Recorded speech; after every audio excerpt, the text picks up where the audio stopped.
Ang iba corn, in other words, these are just strip rows na ganyan para at least Ito yung mga while rubber waiting, tree. maka-income na ang mga tao.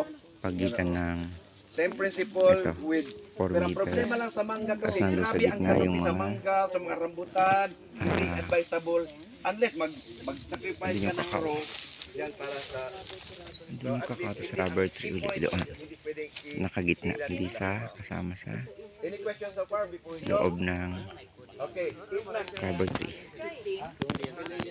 Ito siya. Rubber tree. 4 na metro. Tapos andito na yung mga naka-intercrop. Namuko, ganun. Itong area na ito, Yung mga ito kardaba, gagawa lahat daw ng yung greenhouse dito banda. nag-yellow. Kailangan tanggalin na yung mga dahon na yun. Ano yung mga lahat nag-yellow. Mango germ plasm. Kailangan tanggalin. Tsaka banana. Yan gagawin ng mga process.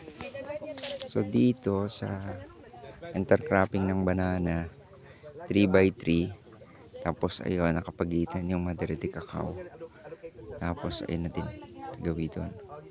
Ganyan ang sistema, monocropping. Banana muna ang nakalagay, tapos later ang tanggalin si banana, matitira si Madre de Cacao at saka yung cacao.